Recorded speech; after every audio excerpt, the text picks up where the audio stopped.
Scorpio के bonnet से कहा कि एसपी साहब माफ कीजिएगा, भीड़ की भावनाओं का सम्मान कीजिए, डिटेन किसी और दिन कीजिए। आप चाहे तो उस सभा में मौजूद तमाम मीडिया रिपोर्टर से पूछे, तमाम पुलिस के पदाधिकारियों से पूछे या जनमानस से पूछे। मेरा यही अंतिम स्टेटमेंट था। क्योंकि अब एक सवाल ये आ रहा है, भाग गए, फरार हो गए। मैं आपसे पूछना चाहूंगा कि भागने का अर्थ, भागने की को कैसे आप परिभाषित करेंगे? मान के चलिए हम किसी नदी के बीचों बीच हैं और नदी के जो पानी है उस पानी को जिम्मेवारी मिली है कि जरा महतो को घेर कर रखना है। तो जाहिर सी बात है, या तो मुझे नीचे सुरंग बना के निकलना होगा या तो उड़ के निकलना होगा, क्योंकि पानी की जिम्मेवारी है।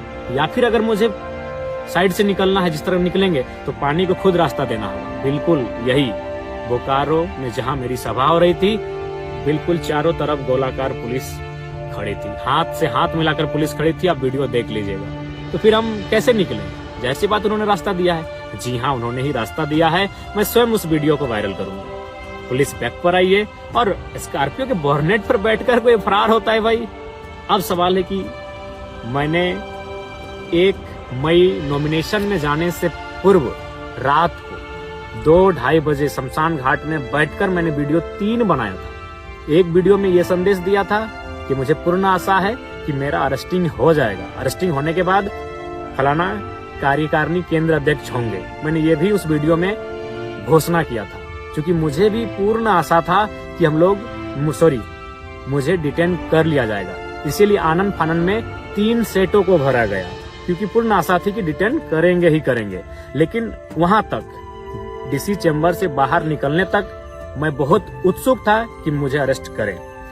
उसके बाद सभा तक, संबोधन के बाद तक मेरी इच्छा थी, मेरी दिल्ली इच्छा थी कि प्रशासन मुझे अरेस्ट करे। लेकिन परिस्थितियां वहां बिल्कुल विपरीत थी। परिस्थितियां क्या थी?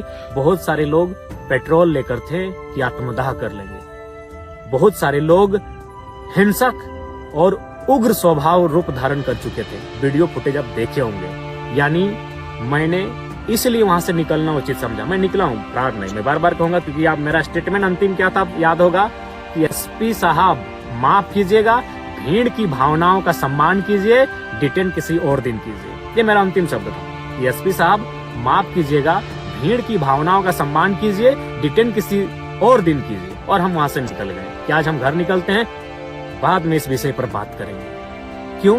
1.5 लाख की भीड़ और पुलिस कितनी थी? 1,500। क्या पुलिस में सामर्थ्य था कि हमें वो डिटेन कर लेते बिना किसी हो हंगामे के, बिना किसी उपद्रव के, बिना किसी मुठभेड़ के? पॉसिबल नहीं था। 1.5 लाख की भीड़, 1,500 पुलिस, अनहोनी अप्रिय घटना घट जाती। संभवतः अगर हमें डिटेन किया जाता, अभी कौन पब्लिक, भाड़े की पब्लिक नहीं थी, प्रेम से आई हुई, समर्पित भाव से आई हुई, इस नौजवान को चाहने वाली पब्लिक, 45 डिग्री के तापमान में अपने खर्चे से आने वाली पब्लिक, अपने चहते बेटे को अपने सामने अरेस्ट होते हुए बिल्कुल भी नहीं देख पाती। पता नहीं बोकारो का विधि व्यवस्था उस दिन क्या होता, पता नहीं बोकारो की परिस्थिति उस दिन क्या होती। कहीं कुछ अप्रिय हिंसक घटना ना घट जाए, इसलिए मैंने बिल्कुल स्कॉर्पियो के बोनट से कहा कि एसपी साहब माफ कीजिएगा, भीड़ की भावनाओं का सम्मान कीजिए, डिटेन किसी और दिन कीजिए। आप चाहे तो उस सभा में मौजूद तमाम मीडिया रिपोर्टर से पूछे, तमाम पुलिस के पदाधिकारियों से पूछे या जनमानस से पूछे। मेरा यही अंतिम स्टेटमेंट था।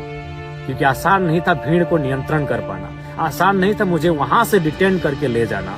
क्योंकि आप भी जानते हैं, आप हमें पसंद करें या ना करें, मैं ये अपने आलोचकों के लिए और विपक्ष के लिए कहना चाहूंगा, लेकिन ये आपको मानना होगा, आज लोगों के आशीर्वाद ने मुझे झारखंड का जन नेता बनाया है। आज 45 डिग्री के टेम्परेचर में लोग बिना अपना खर्च से गए थे, और आप एनडीए और यूपीए के प्रत्याशी कितने लोग अपनी मर्जी से गए थे और कितने लोग साधन जुटाने के बाद गए थे नामांकन रैली में, ये बताने की आवश्यकता नहीं है। गांव में चर्चा है कि टेम्पो में कई रुपया दिया गया था और बोलेरो वालों को कई रुपया दिया गया था और दिन भर रहने का कई रुपया दिया गया था। ये किसी से छुपा नहीं है। मैं कह रहा हूँ 10%, 15-20% गए होंगे उनके भी रैली में, जो उनके नजदीक के लोग हैं, जो उनके समर्थक हैं, लेकिन मैक्सिमम लोग भाड़े से लेकर गए थे, ये आपको मालूम है। तो ये बिल्कुल परिस्थितियां सामान्य नहीं थी कि हम वहां से डिटेन कर लिए जाते। मैंने यहाँ तक वीडियो आप किसी चैनल में देखिएगा कि डीएसपी साहब से हम कान में बात कर रहे हैं। ये कौन सा तरीका है कि भागने वाला आदमी डीएसपी से ऐसे कान में बात कर रहा हो?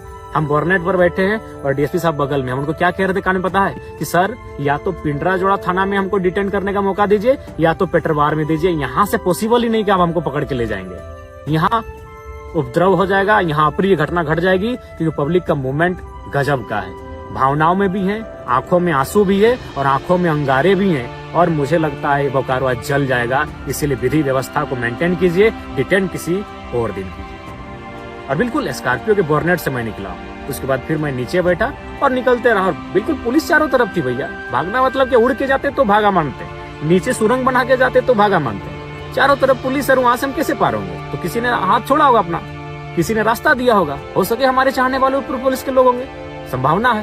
तो हम तो उनके बीच से निकले हैं।